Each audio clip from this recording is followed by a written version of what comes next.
Bonjour et bienvenue sur Résistance Historique. Aujourd'hui, nous allons continuer de prendre le contre-pied d'une idée tenace et régulièrement nourrie selon laquelle la Russie serait un élément uniquement hostile et déstabilisateur de ce monde. Pour ceux qui n'auraient pas vu la contextualisation historique de cette mini-série, je vous invite à le faire avant d'entamer ce nouvel épisode. Intéressons-nous donc maintenant à ces multiples liens qui unissent Français et Russes.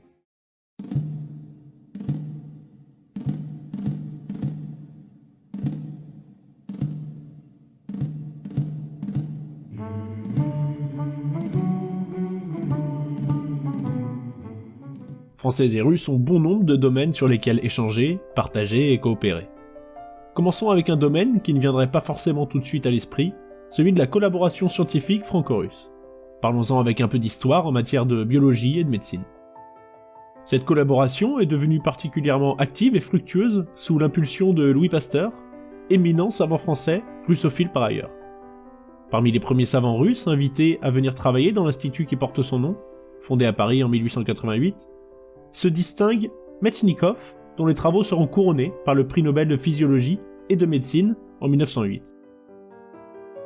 L'actualité avec l'épidémie de Covid-19 et la course récente au vaccin peut nous amener à réfléchir sur une collaboration scientifique plus poussée entre nos deux pays, comme ce fut le cas il n'y a pas si longtemps.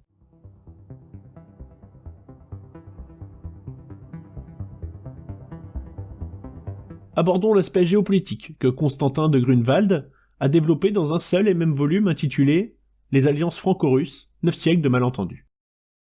Il y dresse un tableau complet de tout un passé riche en épisodes dramatiques, de rapprochements et de brouilles qui surgirent entre les deux pays de l'Est et de l'Ouest, un tableau que l'auteur résume bien dans ses passages.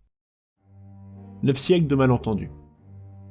Ces malentendus provenaient essentiellement du fait que les deux grandes puissances se trouvèrent longtemps dans les camps opposés. Engagé dans sa lutte contre la maison d'Autriche, le royaume de France était allié en adoptant le système diplomatique du cardinal de Richelieu, avec la Pologne, la Suède et la Turquie, 3 États que la Russie considérait comme ses ennemis héréditaires, parce qu'ils lui barraient l'accès aux mers libres et entravaient ses contacts directs avec l'Occident. Bien que séparés géographiquement et parfois idéologiquement, Français et Russes ont cependant un intérêt commun prégnant, celui de maintenir l'équilibre européen et de parer aux menaces croissantes avec chaque génération. Ententes et actions militaires communes furent maintes fois jugées indispensables par les dirigeants des deux nations. À côté des divergences donc, nous nous accordons aussi sur nombre d'autres sujets. Avec la France, la Russie est attachée au respect de l'accord nucléaire iranien, qui autorise l'Iran à poursuivre son programme nucléaire civil, mais lui interdit tout programme militaire et dont les États-Unis se sont retirés. Puisque l'on parle des États-Unis, évoquons l'OTAN. Seuls 49% des Français interrogés en 2019 ont une opinion favorable de l'organisation atlantiste, contre 38% qui se disent défavorables. Selon la même source, le pourcentage d'opinions favorables en 2007 était de 71%. Si des variations s'observent selon les années, la tendance est globalement à une chute des opinions favorables en ce qui concerne la France. Aussi, les résultats pour l'année 2019 placent la France parmi les pays membres sondés les plus sceptiques vis-à-vis de cette institution militaire. Sur la moyenne des citoyens des 16 États membres interrogés, 53% sont favorables à l'OTAN. Ce chiffre est intéressant et à prendre en compte quant à l'idée du niveau d'acceptation des Français à propos d'une variation éventuelle des alliances dans le futur. En outre, les réflexions sur une solidarité transatlantique entre la France et les États-Unis, dans lesquelles une campagne anti-russe sanctionnante est devenue un pan entier des luttes électorales, rendent encore plus complexe la recherche de sortie de crise. Les sanctions dites secondaires des États-Unis infligent de sérieux dommages à la collaboration internationale des entreprises européennes, y compris aux grosses entreprises françaises. Et pourtant, les relations commerciales et économiques des deux pays, qui occupent la seconde place après les relations politiques, restent un facteur important dans le développement futur de la collaboration malgré les difficultés politiques et celles liées aux sanctions. Autre thème à évoquer dans les relations franco-russes, le poids de l'Allemagne en Europe. Cette Allemagne qui fut justement, au cours des siècles, l'une des principales causes des alliances franco-russes et dont l'unification inquiétait Paris, Londres et Varsovie autant que Moscou. La Russie est consciente à la fois de son propre besoin de relations politiques et économiques étroites avec l'Allemagne et du caractère privilégié du partenariat franco-allemand dans la construction européenne. Mais pour la Russie, comme ce fut pour l'URSS, l'Allemagne conserve aussi cette image de menace potentielle. Tout ce que Moscou perçoit comme susceptible de renforcer la puissance militaire de l'Allemagne est observé avec circonspection. La Russie ne manque ainsi jamais de relever avec quelque inquiétude tout rapprochement militaire franco-allemand, a fortiori si ce rapprochement concerne l'armement nucléaire. Au Moyen-Orient, en Méditerranée ou en Afrique subsaharienne, où la France est relativement seule, la Russie fait figure de partenaire utile. À titre d'exemple, Français et Russes ont lancé une opération humanitaire en Syrie en juillet 2018. Un Antonov 124 a chargé dans ses soutes 50 tonnes d'aide humanitaire française à Châteauroux pour l'entreposer dans le quartier général du contingent russe en Syrie. Les colis ont été acheminés, en théorie sous la supervision de l'ONU, dans la Ghouta orientale, près de Damas, une zone reconquise par les forces de Bachar el-Assad au printemps. Ce fut une première. Aucune capitale occidentale n'avait jusque-là collaboré avec Moscou pour livrer de l'aide en Syrie. Le Kremlin a tissé dans la région un réseau de bonnes relations avec tous les acteurs qui comptent.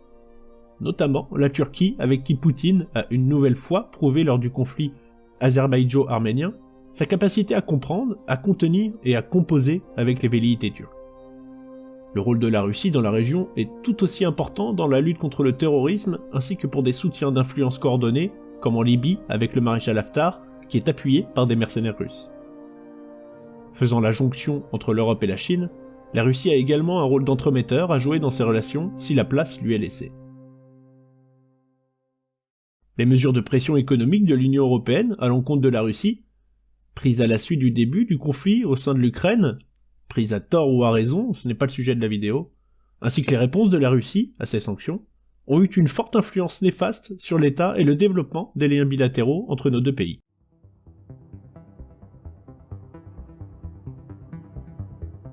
La France bénéficie d'une position économique ancienne et stratégique en Russie, illustrée par plusieurs données. Une part dans le marché russe de 4%, soit le 6e fournisseur, et une place majeure dans l'écosystème du pays, puisque la France est le 2e pourvoyeur de flux d'investissement direct à l'étranger, hors zone à fiscalité attractive, et le premier stock d'investissement direct à l'étranger dans le pays, devant l'Allemagne depuis 2018.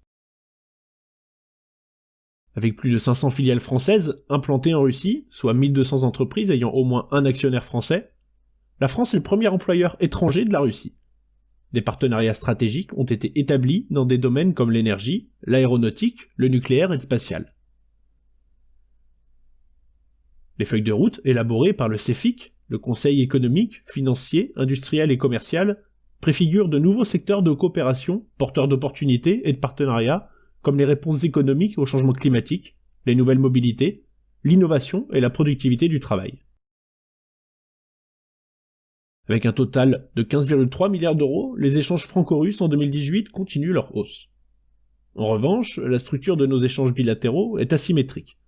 Plus de 80% des importations françaises concernent les hydrocarbures et produits pétroliers raffinés, tandis que près des 2/3 de nos exportations vers la Russie touchent aux biens d'équipement et au matériel de transport, notamment l'aéronautique. Et cela fait apparaître un déficit structurel en notre défaveur, soit moins 4,7 milliards d'euros en 2018. La forte progression des importations françaises en provenance de Russie, plus 30%, soit 10 milliards d'euros en 2018, est quasi intégralement liée à la hausse du prix des hydrocarbures. En 2018, la France est le 17e client de la Russie, absorbant 1,7% de ses exportations. Les exportations françaises vers la Russie ont connu une baisse de 4,4% en 2018, soit 5,3 milliards d'euros, témoignant du rétrécissement du marché russe pour nos ventes directes, sous l'effet combiné des politiques de substitution aux importations et de localisation menées par les autorités russes, du contre-embargo touchant les produits alimentaires et de la forte volatilité de nos ventes et livraisons d'aéronefs. La Russie en 2018 n'est plus que le 8e marché de la France, hors Union européenne et Suisse, après avoir été le 4e en 2014. Notre part de marché s'est réduite progressivement autour de 4% contre 4,7% en 2009. Le volume des investissements cumulés russes en France s'élève à 3,1 milliards de dollars américains pour 2019. En prenant en compte les difficultés rencontrées par les investisseurs russes en France, il vaut la peine de discuter de la question des moyens supplémentaires pour renforcer la présence des investissements russes sur le territoire économique français. Preuve s'il en est, une nouvelle fois, que l'erratique politique étrangère de l'Union européenne pénalise la France en premier lieu. Au vu de la forte implantation économique française en Russie, un renforcement des liens serait opportun sur ce gigantesque marché. La France doit donc poursuivre une approche pragmatique de l'intensification du dialogue économique avec la Russie dans un contexte politique qui demeure contraint. C'est la même chose lorsque les États-Unis utilisent activement le mécanisme des sanctions extraterritoriales, ce qui a incontestablement des retombées négatives, aussi bien sur les entreprises russes que françaises, pour amener de manière rationnelle, sur un plan pratique, la question du passage des comptes entre la Russie et les pays de l'Union européenne, du dollar en euros.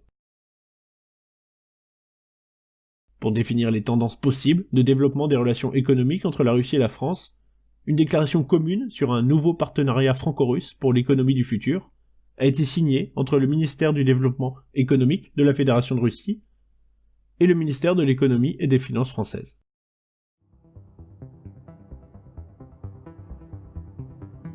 La collaboration dans les domaines de la culture et de l'éducation est l'un des axes prioritaires du dialogue entre la Russie et la France.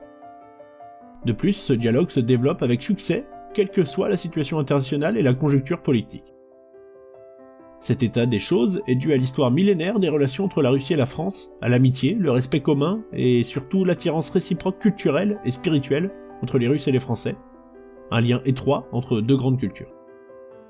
La collaboration franco-russe se développe pratiquement dans tous les domaines des activités artistiques et humanitaires. Il est évident que les actions et les projets bilatéraux réalisés ont donné une nouvelle dimension au contact dans ce domaine. Au cours de ces dernières années, à commencer par la première et prometteuse année France-Russie en 2010, de grands projets culturels ont vu le jour. Tels que les saisons de la langue et de la littérature russe en France en 2012, les saisons théâtrales, de cinéma et des beaux-arts en 2013-2015, l'année du tourisme culturel en 2016-2017, l'année des langues russes et françaises en 2018, et bien d'autres événements. La présence culturelle de la Russie en France s'est beaucoup renforcée avec l'ouverture en octobre 2016 à Paris, au Quai Branly, du Centre culturel orthodoxe. En 3 ans de travail, un nombre important de manifestations, expositions, conférences, tables rondes, projections cinématographiques y ont été organisées. 2 importantes structures de l'entretien de la confiance de la société civile envers chacun des 2 pays sont l'agence fédérale Rosso-Trudničestvo, organisateur systémique d'événements à travers toute la France, ainsi que l'Institut français représenté en Russie. Enfin, la politique française de coopération en Russie doit profiter des échanges humains soutenus. Avec près de 4000 étudiants en 2015, la France est le 3e pays d'accueil pour les Russes. Il faut faire fructifier la promotion de l'attractivité de la France auprès des jeunes Russes. Dans les domaines des sciences, de l'éducation et des technologies, la Russie et la France ont signé une feuille de route sur l'enseignement supérieur et les recherches scientifiques qui fixe les priorités de la collaboration scientifique pour les 10 ans à venir. Elle prévoit la mise en place d'une collaboration entre la Fondation scientifique russe et l'Agence nationale de la recherche française.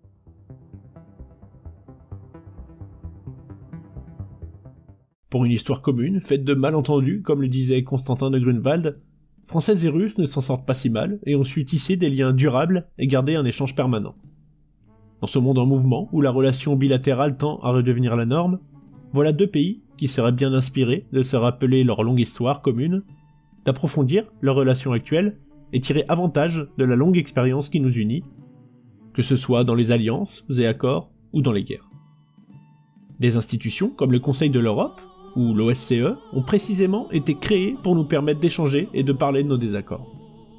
Ces 2 pays, qui embrassent chacun une extrémité de l'Europe à l'est et à l'ouest, ces 2 membres permanents du Conseil de sécurité des Nations Unies, et ces 2 puissances nucléaires, qui ne présentent aucune menace prégnante l'une pour l'autre, doivent remettre le pragmatisme au centre de leurs échanges.